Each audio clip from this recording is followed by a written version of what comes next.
Hello, welcome to Pergola Nurseries in Virginia. An awful lot of you are struggling with poor tools and you will give up gardening if you've got bad tools. Now, the essential tool that should be in your wheelbarrow, first of all, we're planting a nice shrub here today. We're digging out a decent sized planting hole. The soil is not good, it's stony, there's lots of roots from the wood behind. The tool we're using, this one here is in the nursery a long time, cuts through soil very easily, and it is very tough soil in this area, is the digging Spork. Now that's our digging Spork. It's in the nursery about 10 years, it's a little bit worn. I'll show you a new one. That's a new digging Spork.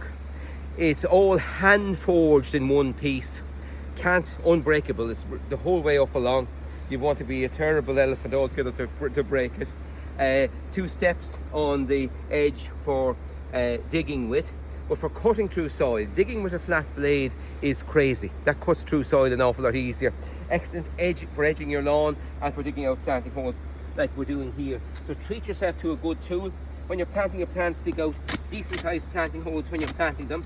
If you just dig a small hole to push your plant into, it will do very, very poorly for you. So for getting areas dug over, so cutting through soil, getting stones out and preparing decent sized planting holes for your plants, treat yourself to a digging Spork. Goodbye for now. Enjoy your garden.